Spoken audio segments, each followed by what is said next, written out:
प्यारे बच्चों, कैसे हैं आप सभी? अच्छे हैं?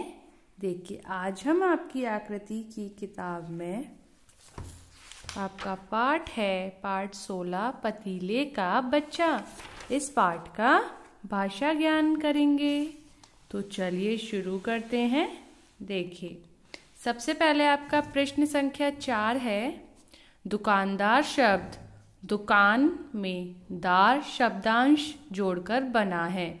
ऐसे 4 शब्द लिखो जिनमें दार शब्दांश जुड़ा हो। तो देखिए बेटा, दुकानदार, इसमें दुकान भी है और उसमें एक दार शब्द जुड़कर क्या बन गया? दुकानदार। तो ऐसे ही आपको 4 शब्द यहाँ लिखने हैं जिसमें दार शब्द आए, जैसे शानदार। तो हम यहाँ लिखेंगे शानदार। देखिए, इसमें दार शब्द आया ना। उसी तरह बेलदार, देखिए बेलदार है ना। मजेदार, मजेदार आ गया। और हवलदार, देखिए हवलदार, इसमें भी दार शब्द आ गया। तो ये 4 शब्द हो गए जिसमें दार शब्द जुड़ा हुआ है। ठीक है। अब देखिए प्रश्न संख्या 5। शेर को सवा शेर एक मुहावरा है जिसका अर्थ है चालाक को और अधिक चालाक मिलना। दिए गए मुहावरों के अर्थ पढ़कर वाक्यों में प्रयोग करो। तो बेटा मुहावरे, देखिए यहाँ एक मुहावरा है, शेर को सवा शेर। अगर किसी से हम कोई बात कर रहे हैं तो बहुत सारी चीजें ऐसी होती हैं जिन्हें हम बड़ी बड़ी बातों को छोटे से वाक्य में बोल देते हैं। जैसे अब यहाँ शेर को सवा शेर का मतलब है चालाक को और अधिक चालाक मिलना, यानी कि कोई चालाकी कर रहा है तो उसके साथ भी कोई चालाकी करने वाला होता है। तो ये होता है शेर को सवा शेर। तो उस अकॉर्डिंग हमें वाक्य के जो हमारे मुहावरे हैं उन्हें देखना है और उनका वाक्य में प्रयोग करना है। जैसे पहला है उल्लू बनाना। तो कहते हैं ना, बड़ा मजा आया उल्लू बनाया, यानी कि किसी को मूर्ख बनाना, पागल बनाना।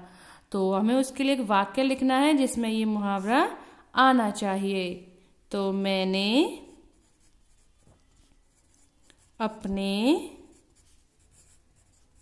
मित्र को उल्लू बनाया। तो देखिए यहाँ पर ये उल्लू बनाना आया ना आपका। उसी तरह देखिए लाल पीला होना, यानी कि जब कोई गुस्सा ज्यादा कर रहा होता तो मम्मी बोलती है ना, क्यों लाल पीली हो रही हो, है ना, यानी कि क्रोधित होना, बहुत गुस्सा करना। तो लाल पीला होना, उसको लेकर भी एक वाक्य जो है वो यहाँ आपको लिखना है। वो आप खुद करोगे। ठीक है। एक मैम ने बताया।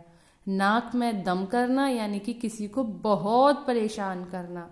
तो कुछ भी लिख सकते हो यहाँ पर। नाक में दम करने के, उसने मेरी नाक में दम कर दिया, है ना, यानी कि मुझे बहुत परेशान कर दिया। तो प्रश्न संख्या 5 के जो 2 मुहावरे हैं उनको लेते हुए वाक्य प्रयोग आपको खुद से करना है। अब देखिए प्रश्न संख्या 6। र के विभिन्न रूपों का प्रयोग करते हुए 3 शब्द लिखो। अब देखिए बेटा, ये र है, ये भी र का रूप है और ये भी र का रूप है। आपको इससे शुरू होने वाले 3 शब्द और इस मात्रा वाले 3 शब्द और इस मात्रा वाले 3 शब्द यहाँ पर लिखने हैं। जैसे र से रात, र आया रोशनी, देखिए रोशनी लिखा मैंने यहाँ पर। और बताइए, और हो गया रोहित। देखिए र आया ना तीनों में। उसी तरह ये मात्रा वाले, ये भी किसी के वर्ण के नीचे लगता है और ये वाला रा किसी भी वर्ण के ऊपर लगता है। तो देखिए हम इसे लिखेंगे तो किरम, देखिए क के नीचे लगाना, भ्रम। अब यहाँ पर हमने भ्रम के नीचे लगाया। और एक ये हो गया ट्रक, देखिए ट के नीचे लगाया, है ना। अब देखिए ये अब लगाएंगे किसी भी वर्ण के ऊपर, जैसे कर्म। देखो यहाँ क्रम था, यहाँ कर्म है, यानी ये जिस वर्ण के नीचे लगा है और ये किसी वर्ण के ऊपर लगा है, इसको बोलते कम है जब जिस वर्ण के ऊपर जो लगा होता है ना, ये र, तो पहले उस वर्ण को बोलते हैं फिर उस मात्रा को बोलते हैं। लेकिन इसके साथ क्या है, पहले इस मात्रा को बोलते हैं, उसके बाद जिसके ऊपर ये लगा है उस वर्ण को बोलते हैं। जैसे शर्म, कर्म, शर्म। और बताइए, एक हो गया आपका फर्क। देखिए इसमें ये रा के तीनों रूप आ गए। ठीक है, अब देखिए बुद्धिमान शब्द एक पुल्लिंग शब्द है। इसका स्त्रीलिंग बनाने के लिए मान को मति में बदल देते हैं। जैसे बुद्धिमान का बुद्धिमती। अब आपने स्त्रीलिंग पुल्लिंग पढ़ा है ना, जैसे राजा का रानी, मम्मी का पापा। तो उस तरह स्त्रीलिंग पुल्लिंग में यहाँ कुछ शब्द दिए हैं। जैसे बुद्धिमान को बदलकर, बुद्धिमान आपका पुल्लिंग है, इसको बदलकर बुद्धिमती किया तो ये हो गया स्त्रीलिंग। उसी तरह धनवान, धनवान का हो गया धनवती। इसी प्रकार वान वाले शब्दों को वती में बदल देते हैं, यानी कि जिसमें मान हो उसको मति में और जिसमें वान हो उसको वती में बदल देते हैं। तो देखिए प्रश्न संख्या 7, दिए गए शब्दों के लिंग बदल कर लिखो। अब देखिए यहाँ श्रीमान, तो श्रीमान कैसा है, पुरलिंग। तो मान लग रहा है ना, मान को बदलकर किस में करेंगे, मति में। तो श्री तो वैसे ही का वैसा रहेगा, मान की जगह हो जाएगा मति। ठीक है, अब देखिए गुणवान।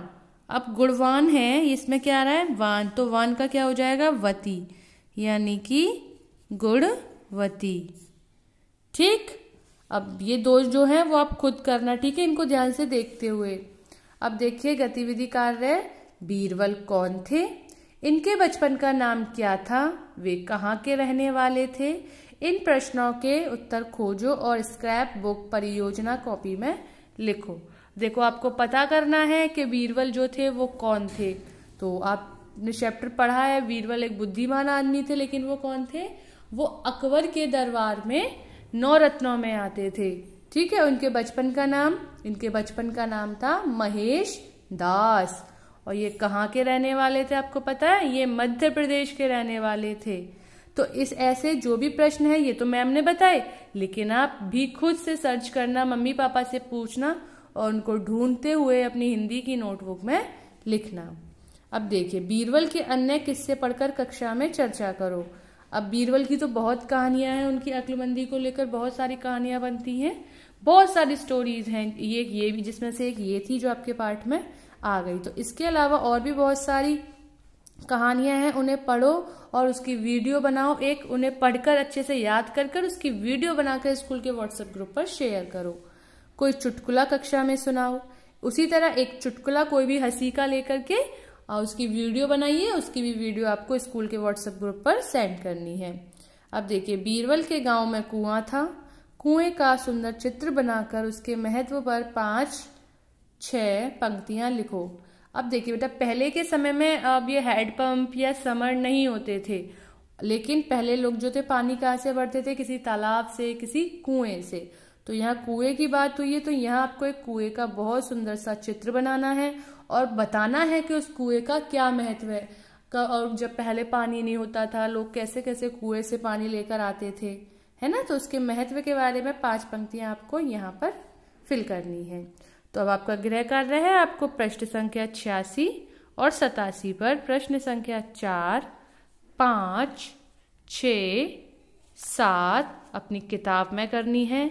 गतिविधि कार्य में आपको ये वाला भी किताब में करना है, इन दोनों की वीडियो बनानी है और ये वाला जो गतिविधि कार्य है इसको हिंदी की नोटबुक में करना है।